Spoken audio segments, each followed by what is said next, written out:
Hey folks, when my wife and I got engaged, I had it all planned out. I called her parents and we all gathered together, her parents, her sister, Katie, myself. It was Christmas time, and there, in front of all of them, in my in-laws' living room, I proposed to my wife. And of course, we all started crying, and that's when my father-in-law said, "We're going out to eat." And he took us to one of the fanciest restaurants in town. And I remember sitting there. The restaurant was decorated for the season. There were lights everywhere. I remember looking over my menu across the table at my wife-to-be, and that's when I saw her doing this. She looked at her ring, and she looked up at me, and she said, "It's so sparkly." If you know my wife, that is so out of character for her. But here's what I want to suggest today, that diamond on her ring has something in common with the Bible. Folks, thank you for tuning in today to the Daily Dose. If you're watching on Facebook, would you like this post, share it, help us get the word out. You can also check in on Facebook. For every check-in this summer here at Calvary, we have a generous donor who's donating $5 to our program that feeds kids in need here in town. It's called Backpack Attack. If you're watching on YouTube, go ahead and subscribe, hit the little bell, get notifications. And if you're watching on Cable Access 181, would you invite a friend to watch with you? Hey, this week, we're talking about what is the Bible? We're asking that fundamental question, what is the Bible? And here's what I want to suggest today, that diamonds or gems in the Bible have something in common. In the rabbinic tradition, the Jewish rabbi tradition, they had a saying. And the saying goes like this. Every passage of the Bible has 70 faces. Has 70 faces. Now, what did they mean by that? Well, passages within the Bible are similar to a gemstone that is cut and has all these different angles. And as you look at that gemstone in the light, and as light hits those various faces, it sort of glitters in the light in all kinds of different ways as you turn that gemstone around.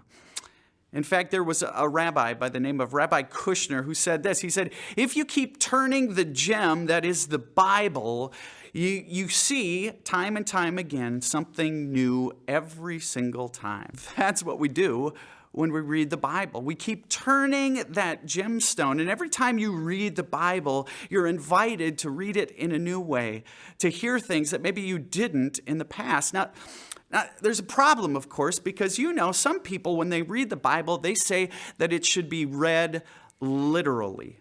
It should be read word for word. It should be read literally. Here's what you need to know. The Bible was not written to be read literally. Rather than literally, listen to this, the Bible, what if we were to read it literately? Rather than literally, what if we were to read it literately? You see, what if we were to read the Bible according to the kind of literature that we find? You see, that's how you find real meaning in it. That's how you honor it. That's how you respect it and learn from it.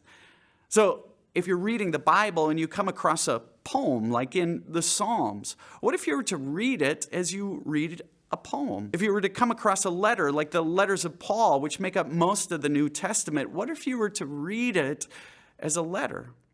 And if you're reading a story, a parable, or a story that somebody is telling in the Bible with greatly exaggerated details, like when Samson kills 1,000 Philistines, or Balaam's donkey starts talking, or when Elijah is taken up to heaven right in front of everybody's eyes, what if you were to not get so focused on the details, but rather ask, why? Why did that author way back when write this story, and what does it tell me about God?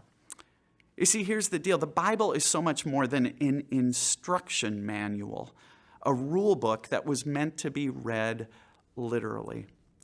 You see, here's what I know we often do. Too often we read the Bible looking for what's right, what's a right reading, and what's a wrong reading of the Bible. People go to the Bible looking for all the right answers. And here's what I want to suggest. The Bible was never meant to be read in that way, as if there's a right and a wrong. Rather, I want to suggest today, what if you were to go to the Bible, and when you look at those stories in the Bible, you would think of yourself having a conversation with a friend, a conversation with a friend who has a story, who has a history that shapes how they say things, what they believe, what they do.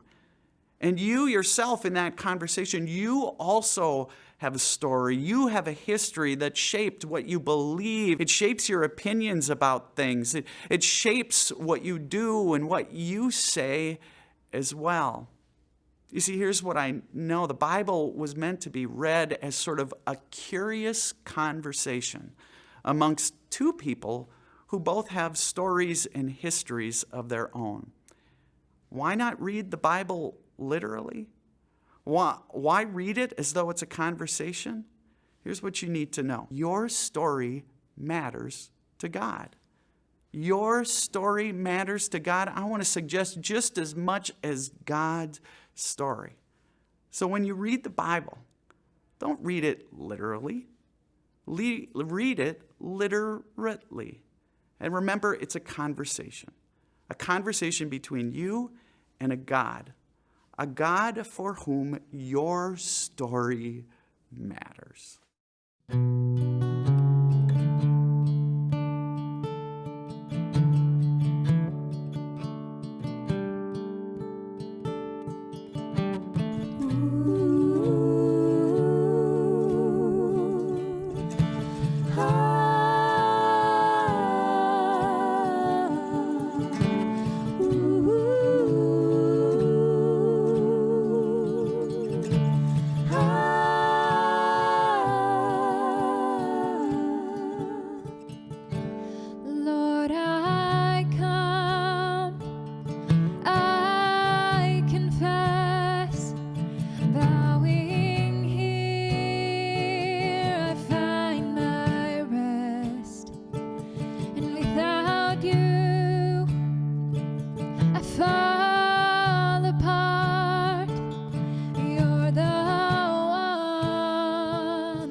Sin runs deep, your grace is more.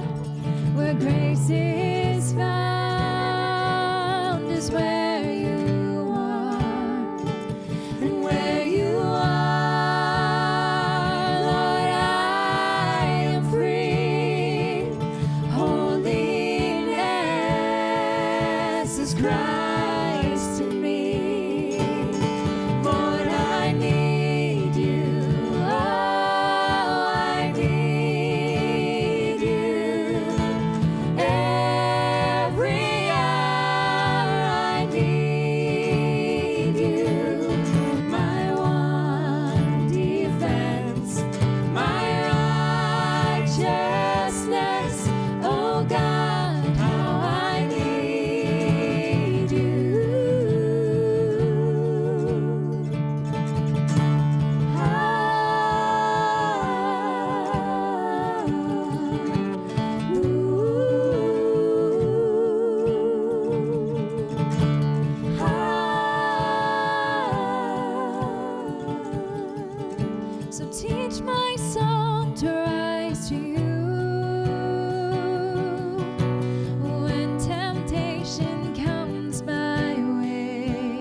Jesus, you're my hope and stay. And when I cannot stand, I'll fall on you. Jesus, you're my hope and stay.